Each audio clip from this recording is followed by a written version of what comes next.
It is an incredible schus to be here with all of you on this Tisha B'Av afternoon, to be able to find a way to maximize and to utilize these incredibly painful hours for some form of cathartic, transformative growth. I want to begin by thanking the sponsor for the shir, dedicating the shir Le'ilui Nishmas Chaim Yeshayahu Alav Shalom Ben Yosef. We hope that in the merit of our Talmud Torah, the Neshama will have an aliyah and the family a nechama. I mentioned at the beginning of Kinos today that there's a very beautiful custom that on Matzei Tisha B'Av we bury the kinnis. And the reason we bury the kinnis is because it expresses the ultimate hope, the optimistic hope, that this will have been the last Tisha B'Av. You only hold on to things if they hold some value for you in the future. But if at the end of the day you truly believe with all of your heart that Mashiach is going to come, that this is the last Tisha B'Av, there's no need to hold on to the kinnis. So an ancient custom that on Matzei Tisha B'Av, you go out, go ahead and bury the kinnis. And I often feel this way when it comes to Tisha B'Av. There's a certain euphoric feeling that one experiences on Matzei Tisha B'Av, like a simcha, almost like a little bit of a giddiness. Even though we know that the morning practices extend into the 10th of Av, there's a certain level of just incredible happiness, a feeling like, I really think I've done this for the last time. I think I'm actually done with this. And we come to another year, and we come to another Tisha B'Av, and we come to another day of incredible heartbreak and mourning. And there's a certain part of us that feels, I can't believe I'm doing this again. So it's always an incredible schos to learn with this group, and I thank Mrs. Shulman for inviting me to give this year. But I would be dishonest if I told you that I wasn't a little bit disappointed, because as much as I enjoy giving this shir, at the conclusion of last year's shir, I was convinced that this would be the end, that Amir Hashem would be zocha, still have a shir, we should always have a shir, but to have a shir in Yerushalayim, to have a shir maybe by one of the walls. The Gemara discusses that there were times when the different Rabbanim used to give a shir in the shade of the walls of the Beis HaMikdash. Rabbi Yochanan ben Zakkai used to give a shir. So I thought maybe we get to learn in the shade of the walls of the Beis HaMikdash, or just maybe anywhere in Eretz Yisrael together. But alas, HaKadosh Baruch Hu always has a plan, and that plan requires that we're here. We're here. So if we're here, and if we have the schus to be together, then in Eretz Hashem we should just make the most of our time and try to figure out the way to tap into the pain of this day, but to turn that pain into power. So let's begin with number one. A Gemara, a very well-known Gemara, where the Gemara says as follows: Amar Rava, b'shoshe machnisin adam ledin. So Rava talks about, again, after 120, when I'm brought before judgment. Remember, again, after we leave this world, all of us are brought for judgment before the Beis Din Shamala, before the heavenly court. So it's always interesting to know what am I judged based on? Like, what's the metric of successful living? So Omrim Lo, the Beis Din Shamala, Kadosh Baruch Hu says to each of us four things I should say. Nasasa v'nasata be'emuna. Number one, were you honest with your business dealings? Number two, kavata itam l'Torah. Did you set aside time to learn Torah? Number three, asakta b'pirya v'rivya. Did you engage in procreation? And number four, tzipisa liyeshua. Literally, again, did you hope or did you look out for salvation? So 3 out of the 4 of these are very easily understood. Nasasa v'nasata be'emuna. Were you honest in your business dealings? That's number one. That's the most obvious. That goes without saying that a person has to be honest. So that we understand that's the hallmark. That's the hallmark of what it means to be a Jew: honesty, integrity, morality. So question number one: was I honest in my business dealings? Okay, it makes sense. Question number two: kavati itam Torah, setting aside time to learn Torah. What it means to set aside time to learn Torah. What is Chashon Baruch Hu actually asking me? What he's asking me was that it was Torah a priority for you. You see, sometimes we want to accomplish something, but they say, I ran out of time. I just didn't have enough time. If we're honest with ourselves, if you run out of time and therefore don't get to do something, that's because it wasn't a priority. If something is a priority, you make time. No one ever says, I forgot to eat for the last 3 days. I just totally forgot about it. And probably wrong example on a fast day, but you understand. I forgot to eat the last 3 days. No one ever says that. Why? Because again, eating is important to me. So therefore, I'm not going to forget it. This is why, like in relationships, if you forget a loved one's birthday, right, or you forget an anniversary, so there's a lot of things I forget on any given day. But the truth is, at the end of the day, I remember the things that are important to me. And if I forget it, that means at least on some level, it was not as important to me as some other things. So kavata itim la Torah is HaKadosh Baruch Hu's way of saying, was Torah important to you? And it's not just enough in life to say something's important to you. You have to show it's important to you. How do you show that Torah is important to you? You set aside time to be able to learn. Good. Asakta b'pirya b'rivya. It's interesting, HaKadosh Baruch Hu does not hold me accountable if I did have children, didn't have children, because that's not in my control. All the HaKadosh Baruch Hu says is, did you try to have a family? Did you try to find a marriage partner? Did you try to go out and have children? Did you try? And as long as you tried, that's enough in the eyes of HaKadosh Baruch Hu. But the last one is the one I want to focus on, Sipisa Yeshua. Now, we generally understand this to mean Sipisa Yeshua means, did I actively await the coming of Mashiach? That's normally how we understand this. Did I actively await the coming of Mashiach? So it's interesting because the other three make sense, right? The idea of being honest. We have many mitzvahs in the Torah which teach us about honesty and integrity, especially when it comes to money and business dealings. Number 2, setting aside time to learn Torah. We know we have a mitzvah. There's a mitzvah to learn Torah. So it's not just to have a mitzvah to learn, you have to go ahead and set aside time. And number 3, there's a mitzvah peru revu. So those 3 make sense. But where do you ever see that there is a mitzvah to wait for Mashiach? Where is that mitzvah? Which one of the 613 is the mitzvah of waiting for Mashiach? So the Chanukas HaTorah, the Rebbe of Heschel, says something very beautiful in number 2. He says, V'al yesh lefarish al pima di'isa v'di Rabbi Silber de la'asid yishalut tzipisa Yeshua. One of the questions Baruch Hu asks us, did you eagerly await Mashiach? V'hiksha asmak, heicha nirmaz shemichuyavin litzpos liyeshua. So the Smak asks the question, the Sefer Mitzvos Kitanos, from where do you see that you're supposed to wait for Mashiach? Where do I see such a mitzvah like this? V'tiretz de nilmad mehadich siv anochi Hashem elokecha asher otzicha me'eretz Yisrael. The first of the 10 commandments. I am Hashem your God, who took you out of Egypt. V'kasha, mai dahavi havi, umaya se'akra la'ashmoinan. Why does it say that I am God who took you out of Egypt? What was? No, it was very nice guy. He took us out of Egypt. Fantastic. That was thousands of years ago. Why bring it up now? In other words, you could just say the first commandment is you have to believe in Hashem. Anochi Hashem elokecha. Why the need to add in there who took me out of Egypt? Ella, lomar lecha, kishim shotziacha me'eretz Mitzrayim, kach otziacha mishar golios. To teach us of something very important. That just as Hashem took us out of Egypt, so too He will take us out of future diasporas and future difficulties as well. Therefore, says the Chanukas HaTorah, amazingly enough, there is a mitzvah to eagerly await Mashiach. Where does the mitzvah come from?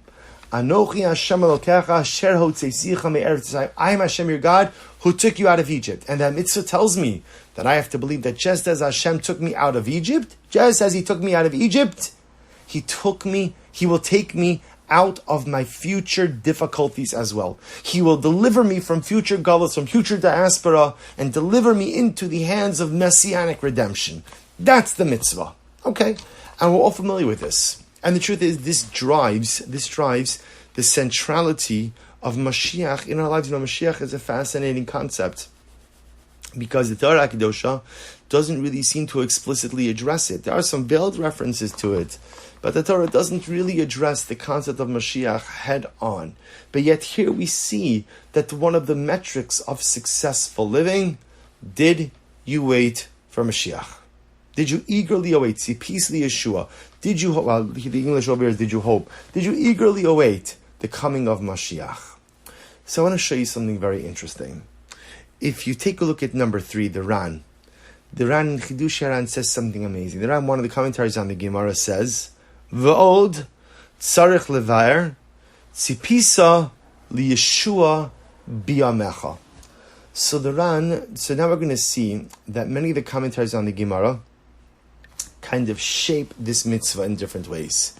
The Ran says, It's not enough just to believe in the coming of Mashiach.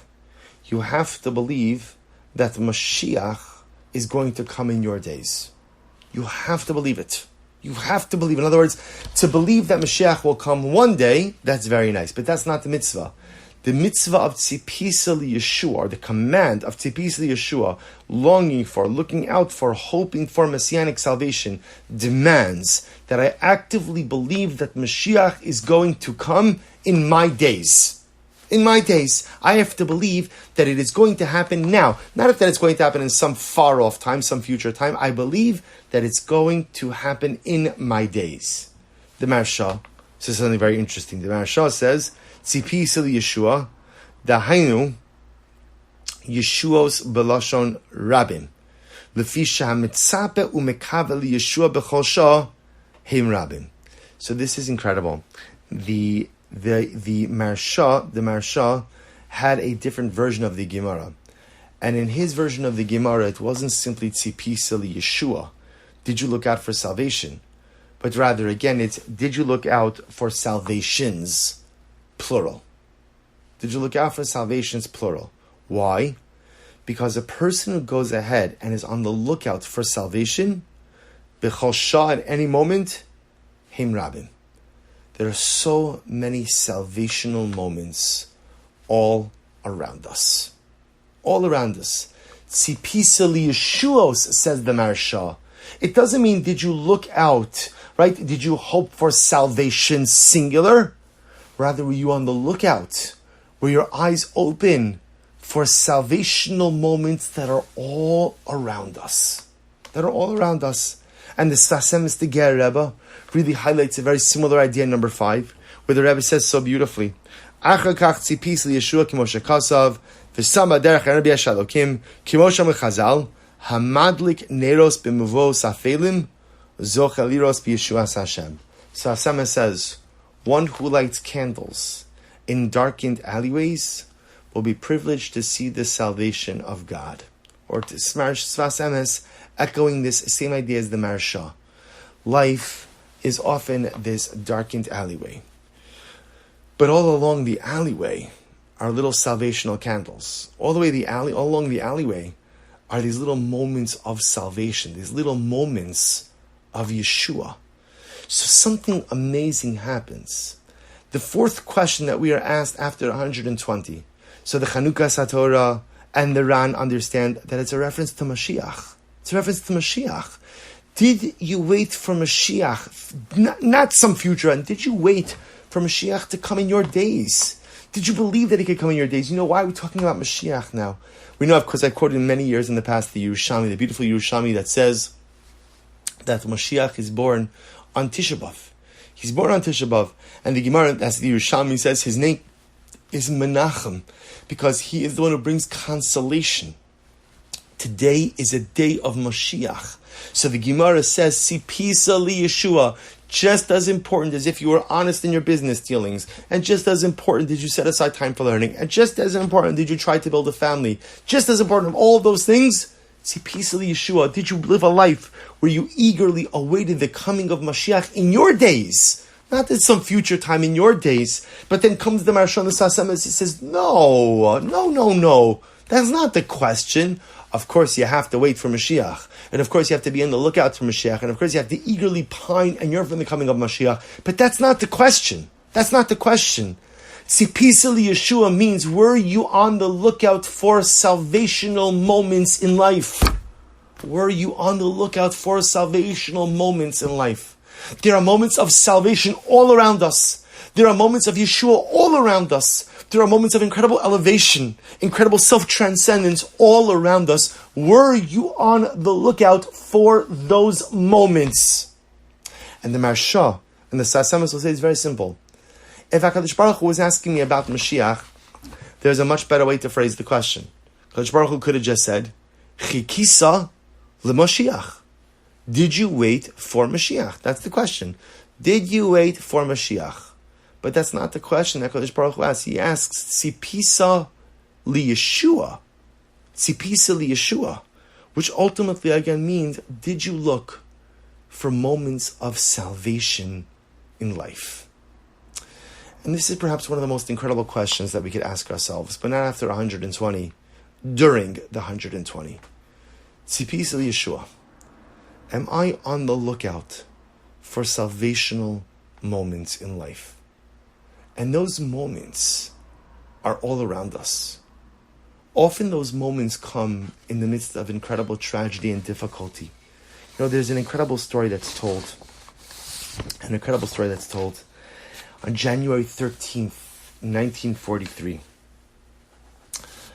The Bluzhever Rebbe, Zechitzadeh V'Kadosh Levracha, was in the camps, trying to mind his own business, as was often the right thing to do in the camps. And the capo, who was the Jew in charge of the block, busted into the barracks. And he starts yelling, Bluzhever Rebbe, get up, Bluzhever Rebbe, get up.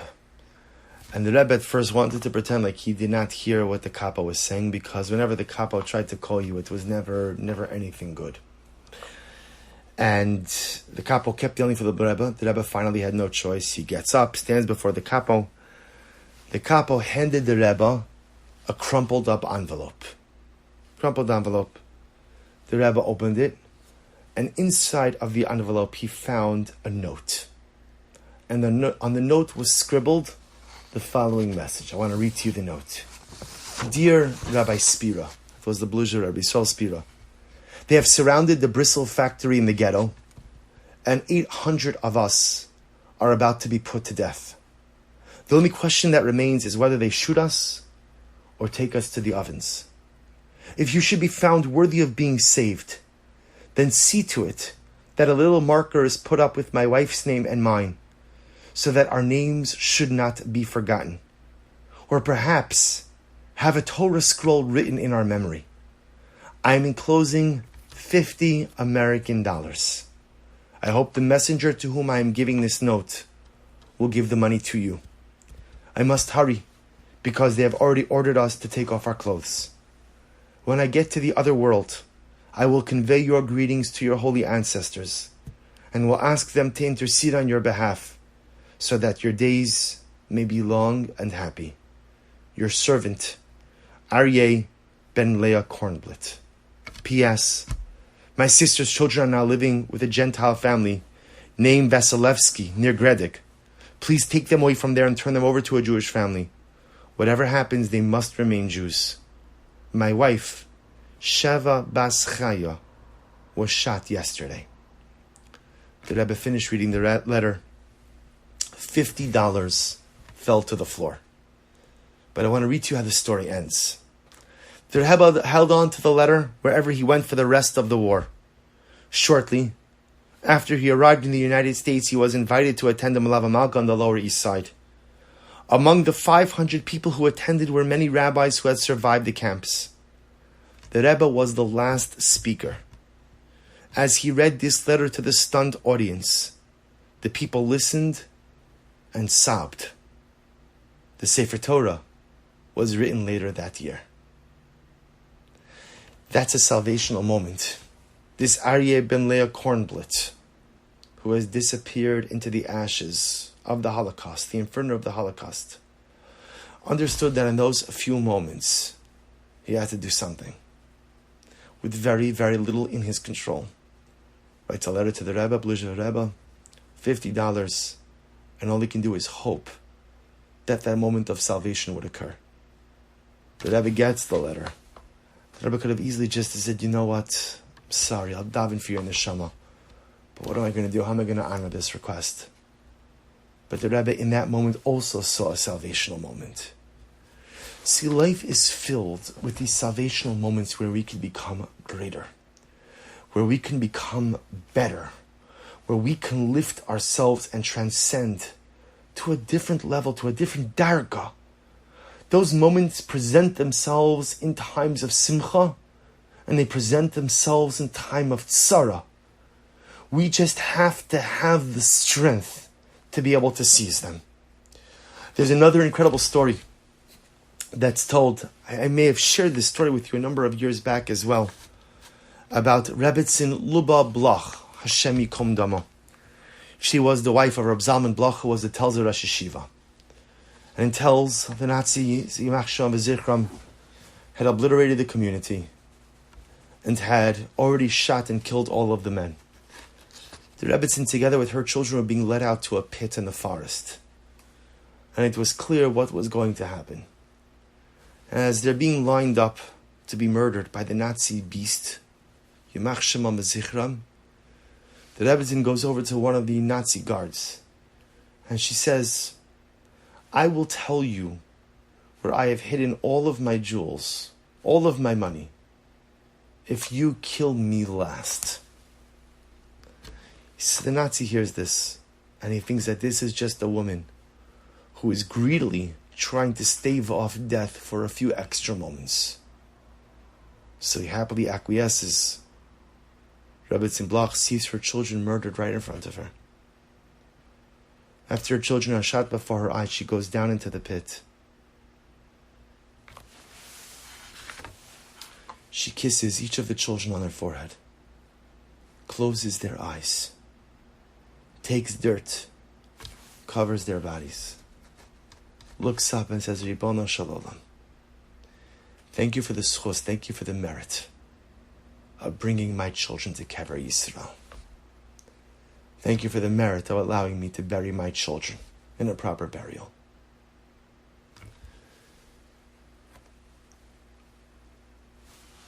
It's incomprehensible, but it's something we have to learn from. Tzipisa Yeshua does not simply mean did you wait for Mashiach. Tzipisa Yeshua means, did you take the moments when they presented themselves to you in life? In times of simcha and in times of tzara. And did you do something with it? You think Tzipisa Yeshua means sitting and waiting for Mashiach? The Jew doesn't sit and wait for anything or anyone. We're not a people of waiters. We don't sit and wait. We do. Tzipisa Yeshua means when moments for growth, when moments for greatness, when moments to do something dramatic presented themselves, do you find the courage to take them? Because so often in life, the greatest moments in life present themselves, and sometimes we're just too busy. We're just too preoccupied. We're just doing something else. Tzipisa Yeshua. Did you live life with eyes wide open to all of the beautiful potential moments all around you? Did you seize them? Did you take them? Did you grab them? Like a Bluzhev Rebbe, like a Rebbetzin Bloch, and like so many throughout our history. That's Tzipisa Yeshua. And of course, they're not mutually exclusive. I have to wait for Mashiach. Of course I have to wait for Mashiach. But I also have to try to find the moments of salvation in day-to-day life. And once I find them, I have to be able to take them and grab them. And those moments are all around us. They're all around us. You see someone who's struggling. And let's be honest. Sometimes when I see someone who's struggling, what I really want to do more than anything is just look away. Because I've got enough on my plate. I've got enough going on. I just can't deal with it. If HaKadosh Baruch Hu put that person in my life, HaKadosh Baruch Hu allowed me to hear about their plight, it's because I'm encountering a salvational moment. I can be an agent of salvation. I could bring the Yeshua for others, and in doing so, bring Yeshua for myself as well. These moments are all around us in life. Sometimes parents know that their children are struggling, but they don't want to admit it. They don't want to admit it. Because at the end of the day, my child might be engaged in some really significant and difficult life struggle. And I'd rather pretend that everything is just okay. But if HaKadosh Baruch Hu gave you a child who's struggling, it's because he knows that somehow, some way, you have the keys to that struggle. Doesn't mean you have the answers, but somehow, some way, that child is your salvational moment. That child is your Tzipisa Yeshua. That child represents your ability to do something great and accomplish something great on behalf of someone else, on behalf of yourself. The moments are all around us. You know, we always speak about like crises, the shidduch crisis, the this crisis, a different crisis. You know, maybe it's time to stop speaking about crises. Stop talking about it and stop writing about it and just actually start doing something about it. See, peace of the Yeshua. This is not a discussion on the shidduch crisis. That's a different shir. But you know, people kind of throw their hands up in the air as if we can't do anything about it. Of course we could do something about it. We could always do something about it. We could become better than the ridiculous checklists that we create. And we could become better than requesting pictures from young women, which debases and objectifies them. We don't have to buy into a system. And if we all went ahead and said, no thank you, and we were all a united front, crisis over. Or we could just continue to talk about it. And we continue to write about it and hold symposiums about it. There are salvational moments all around us. And if we want to fix the problems of Klal Yisrael, we can. We don't have a Beis HaMikdash because there's sinas chinam. Doesn't have to be that way. It doesn't have to be that way. Because if we stopped always needing to be right, and instead, like the Slasema says, focused a bit more on being happy, getting along, coexisting, we could usher in a tidal wave of Avas Chinam. I am absolutely unequivocally convinced that there is no problem, at least the ones that plague us, that doesn't have a solution. There are all tzipisa Yeshua moments all around us. You just have to have the courage to finally do something about it. But it's hard. Because at the end of the day, it's so much easier to talk about problems than it is to actually solve them. But that's what HaKadosh Baruch Hu asks us after 120. I'm happy you waited for Mashiach. Dear friends, let's be honest. Waiting for Mashiach is easy. It's very easy. You know why? You don't have to do anything. All you have to do is wait. Okay, if you're very firm, you could pack a suitcase also. Fantastic. But it doesn't require anything of you. You just sit and you wait and you daven, which is all incredible, all important. And of course you have to want it. But it doesn't require anything of me. All I have to do is wait. What HaKadosh Baruch Hu really wants, Tzipisa Yeshua really means.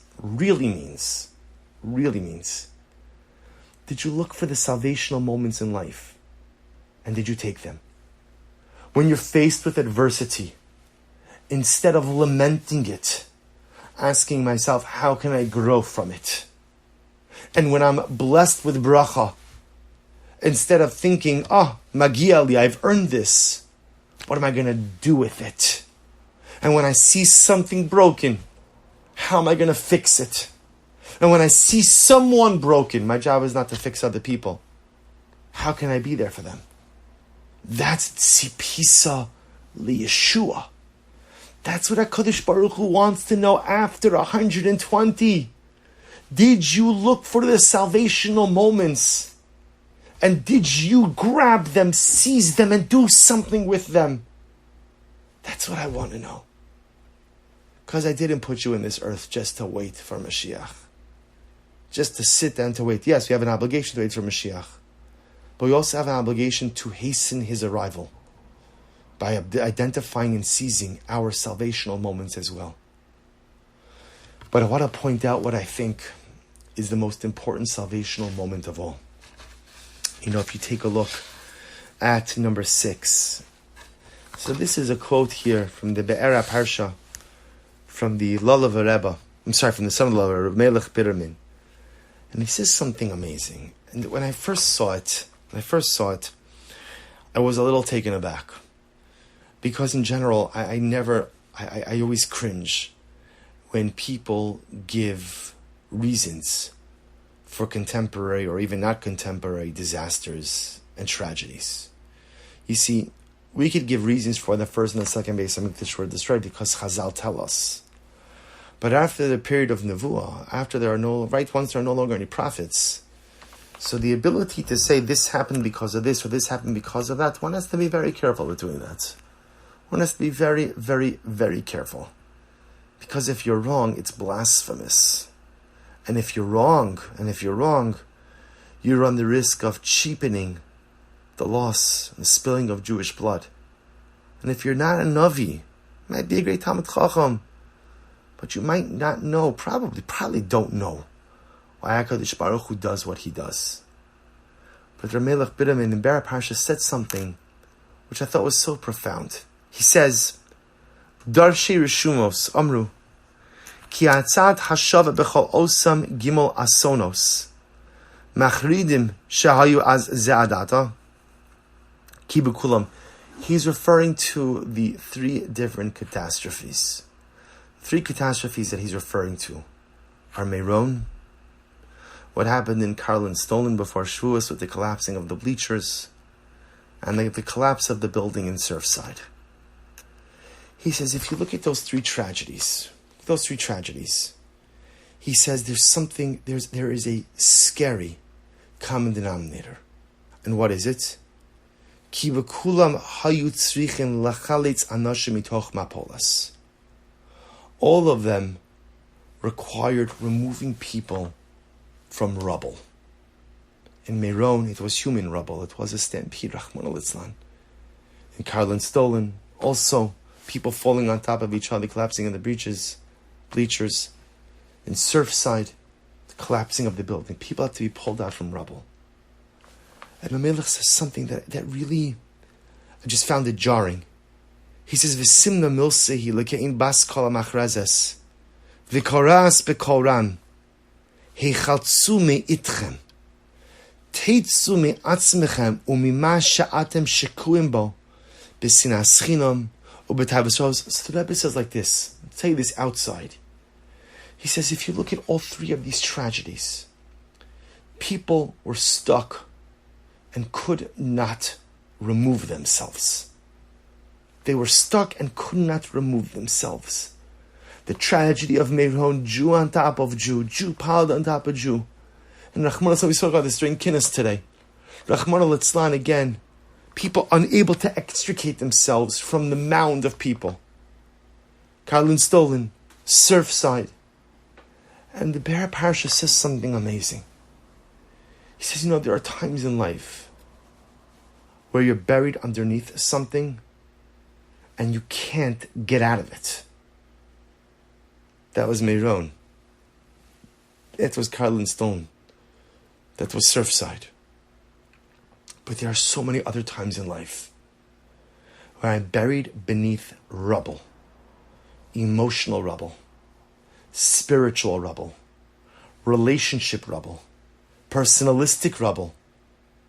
But the difference is, I can extricate myself from that. I can get myself out of that if I choose. Who amongst us isn't buried underneath some kind of rubble?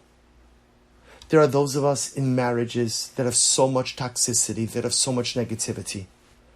There are those of us in other life relationships, be it with children or be with parents, where same toxicity, negativity.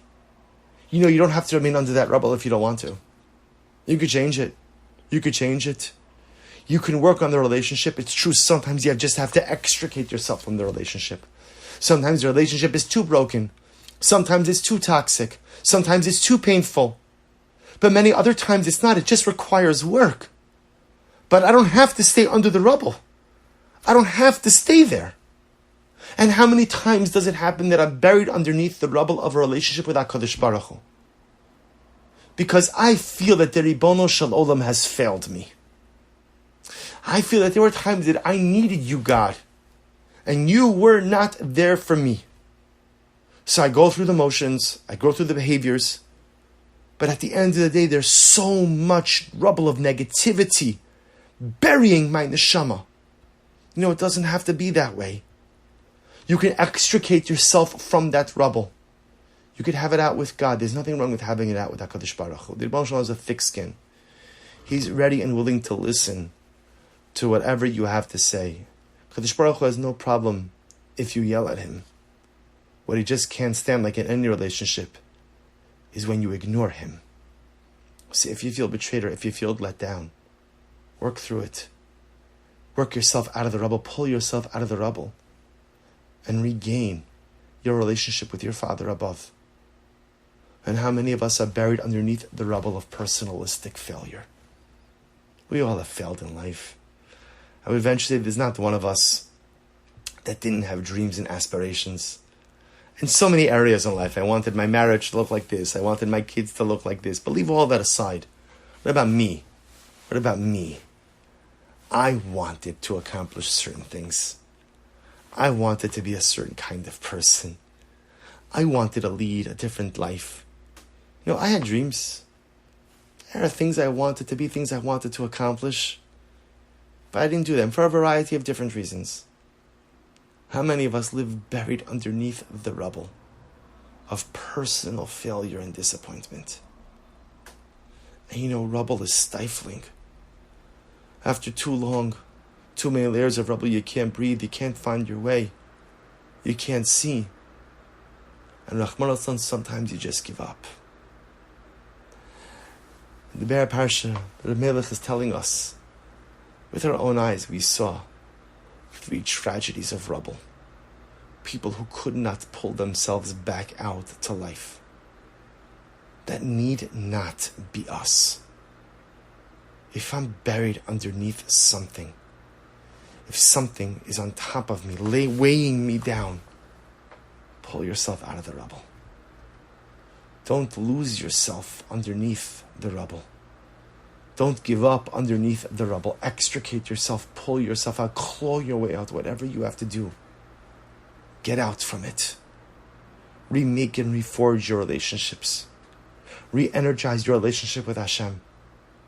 And if the dreams of your past have failed to materialize, imploded, or just never got off the ground, get out of the rubble of those past personalistic failures and dream something new.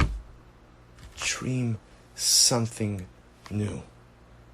But whatever you do, don't lose yourself under the rubble. And perhaps when HaKadosh Baruch Hu asks us after 120, Tzipisa li Yeshua, did you look for salvation? Did you look for moments of salvation? Do you know what the greatest moment of salvation in life is? When you pull yourself out of your life rubble. When you pull yourself from out of the pancaked structures of your life, of failure. Those are the greatest salvational moments. Because so many people just give up underneath the rubble. They're still alive biologically. They're still going through the motions physically. But they've given up long ago. They're lost for all time in the rubble. I don't want to be that person. So HaKadosh Baruch Hu says, if you're trapped beneath the rubble, tzipisa li Yeshua, find your moment of salvation and find the koach to pull yourself out. Because no matter how overwhelming or how heavy that rubble may be, we all possess the koach to claw our way out. And maybe I can't get out at once. Maybe it's going to take some time. But I have the ability to get out. That's tzipisa li Yeshua. Did you look for the moments of salvation? Did you look for the moments of salvation to make a difference in the lives of others? Did you look for the moment of salvation to make a difference in the world? But most importantly, I really think most importantly, did you look for the moments of salvation to claw your way out from underneath your life rubble that has buried you for far too long? There are circumstances, and we've seen them with our own eyes, where you're trapped and you can't get out. But most of life, when you're trapped, you absolutely could claw your way out. That's tzipisa li Yeshua. And this is Tisha B'Av. Because Tisha B'Av is the day where we mourn all of the catastrophes, and all of the calamities, and all of the tzaras, and all of the sadness, and all of the heartbreak of Klal Yisrael. The truth is, you need a year of Tisha B'Avs, from morning until night, to mourn every loss, and to mourn every heartbreak, and to mourn every tragic circumstance. But Hakadosh Baruch Hu doesn't want that from us. He wants us to mourn, and then He wants us to move on. So this morning we mourn, and then at Chatzos at midday we know Tisha B'Av transforms. You feel the transformation. There's a difference. I get up, I sit on a regular chair, I pull back the parochas, the curtain of the aron. There's a difference because now my mindset has shifted. In the morning, I mourned the rubble. Now I have to think about how do I get out. Because I want to accomplish something great. I want to do something amazing. I want to be the best version of me, and how do I do it? Step one is get out of the rubble. Tzipisa li Yeshua. Did you look for moments of salvation? Did you look to extricate yourself from the structures that are holding you back, from the rubble that's holding you back, from the circumstances? It is so easy to say, I would be great if this was better, if that was better, if this wasn't toxic, if this wasn't damaging, if I didn't have this scar, this wound, that. We all have our scars, and we all have our wounds, and we all have our baggage, and we all have our rubble. But HaKadosh Baruch Hu says you don't understand the koach you possess to get yourself out of it, to extricate yourself from the things that are weighing you down, and to finally become the person I know I can become. This is Tisha B'Av. At least this is the afternoon of Tisha B'Av. This is Tzipisa, the Yeshua. But I want to end off with one last piece. If you take a look at number 7, it's actually a beautiful, beautiful story. A magnificent story. Pam, Nesach harav HaKadosh Rab David mitolna, me'likonis la'aricho shulchanu atar. One time the great Tolna Rebbe was late in coming to the Tish. He was late in coming to his table. Beis yeshivas v'etzel hashulchan. His brother Chasidus, so he finally came home, sits down at the Tish, sits down at the table. And the Chasidim were all wondering, where was the Rebbe? Where did he go? So the Rebbe explains it. This is incredible. Listen to this story. Hine ata haya etzli Mashiach ben David Goal Tzedek. I was going to come to the Tish, but I met Mashiach.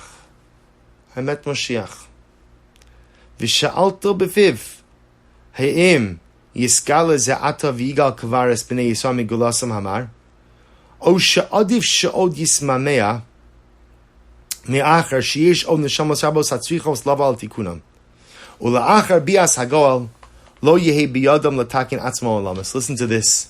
So the Talmud Rebbe says, get ready. Mashiach asked me a question. And what was the question? The question went like this. Mashiach is asking the Talmud Rebbe, should I come now? On one hand, I could come right now, bring the Geula. But here's the problem. When Mashiach comes, you can't do tshuva anymore.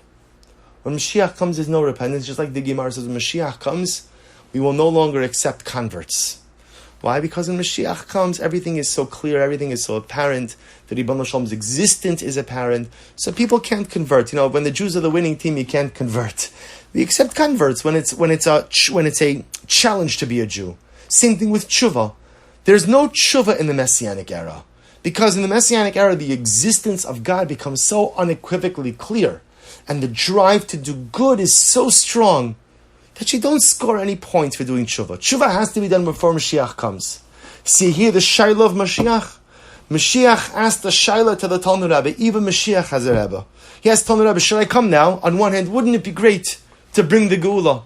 Wouldn't it be great to usher in a period of redemption? Wouldn't it be incredible to go ahead and finally bring in the Geula? But if I do that, the people who still need to do tshuva will never have the opportunity to do tshuva. I will deprive them. They will be forever, eternally deprived of the ability to do tshuva.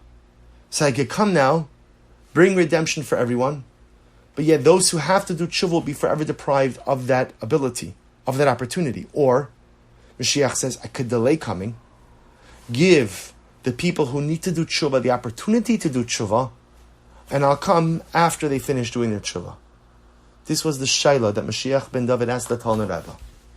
To which the Rebbe responded, Va'anisilo sheladati Achin yesh l'rachem alelu hanashamas. Talmud Rebbe said, I think it's better. Wait. Don't come yet. Wait a little bit longer. Give the people who need to do tshuva an opportunity to do tshuva. V'lachin, adif sheyamtin li'skalos ad sheyitoknu kol hanashamas hatzichos tikkun. Wait a little bit. Give the people who need the opportunity to do a tikkun, to atone for their sins, to do tshuva, to rectify themselves. Give them the opportunity to do so before you come. What the Talmud Rebbe said to the Melech HaMashiach. Who are those people? So the Talmud Rebbe says, wait, because people still need time. They need to do tshuva, they need to get themselves in order. Who are those people? Those people are me. Those people are you. Talmud Rebbe was advocating for us, because the Talmud Rebbe knew that we still have work to do. There's what to be done. As badly as I want Mashiach, and as much as I want him yesterday, I need to get myself in order. I need to seize my salvational moments. There are things I could do to help others. There are things I could do to help the world, and there are things I can do to help myself. There is rubble that I need to clear. There is excavation that needs to be done. There is a freeing from shackles that needs to occur. And if Mashiach comes now, I lose out on that incredible opportunity. So you see something amazing. When does Mashiach come? When I seize my salvational moments. When does Mashiach come? When I get out of my rubble. When does Mashiach come? When I become who I really need to be. So we don't wait for Mashiach. I'm not waiting for Mashiach. I'm waiting for me. I'm waiting for me to finally be strong enough to do the things I need to do. To make the changes I need to make. The life adjustments that need to be done. To remove the rubble that has been holding me back for too long. None of us are waiting for Mashiach. Mashiach's waiting for us. The Ribono Shel Olam is waiting for us. And all we have to do is find the courage to clear the rubble, to seize the salvational moments. Then Mashiach will immediately present himself for Geula. So let us hope that in Eretz Hashem, we spend our lives preparing to answer all of these questions before the Beis Din Shel Ma'ala. We have to be honest in our business dealings. We have to set aside time to learn. We have to try to build mishpachos, and not just build them biologically, but build them spiritually as well. But I think it's that fourth question that really becomes the center stage of our lives. Tzipisa Yeshua. Did you look, identify, and seize the salvational moments of life? Did you help others? Did you help the world? Did you help yourself? Did you clear the rubble? Did you extricate yourself from the things that are holding you back? Did you become the person you really need to be? If we could all just answer that question the right way, Geula would truly come. So let us hope that in the merit of the tears that we have shed this morning, remembering all that we have lost over the generations, in the merit of mourning all of the beautiful neshamas in the communities which have been taken from us over the last 2,000 plus years. Tears are not an ends. They're a means. Tears are the water that water our soil of personalistic growth. Those tears that come out of my eyes fall into my neshama. They water me. It's the miracle grow of the soul. And now in this second part of Tisha B'Av, I pledge to do better, to be better. I pledge tzipisa Yeshua. I pledge to clear the rubble. And if we all do so, Amir Tzashem, Bibi Bizocha, Kadosh Baruch Hu will see that we have done what we need to do, and He will do what He needs to do, which is to finally stop holding back the Melech HaMashiach. Mashiach's been waiting for us. If we do our work, He could stop waiting. He could come. usher in a period of equilibrium, a period of tranquility, a period of peace, of shalom, which we need so badly in our world. A period of v'hishiv levavel sa'abonim v'levanim alavos, when the generations come back and connect with each other. A generation, a time, a period of tchias hamesim, resurrection of the dead, so that we could be reunited with our loved ones and our loved ones with us. And a period of the Beis HaMikdash. Because just imagine that scene, when all of us together, with all of our mishpacha, walk over the hills and the ridges of Yerushalayim, and in the distance we see that beautiful, magnificent, glistening Beis HaMikdash. We see it. We see the fire coming down from Shamayim, consuming the karbanos on the outer mizbeach. We see the Kohen Gadol wrapped in his beautiful bigdei kahuna. We see our parents, our grandparents, our great-grandparents. We see the tzaddikim and tzidkanios of yesteryear. We see Avram and Sarah, Yitzchak and Rivka, Yaakov, Rachel and Leah, all there to greet us. It doesn't have to be a dream. It could be a reality. All we need to do is peace of Yeshua, clear the rubble, become the people we need to become, and the dream becomes a reality. Shana haba b'Yerushalayim habenuya. Maybe Zochem Eretz Hashem to continue to learn together for many years, but not on Zoom, and not from my study in Baltimore, but in Eretz Hashem and rebuilt Yerushalayim Hira B'Yameinu. Amen. Wishing everyone a meaningful and uplifting continuation of the fast.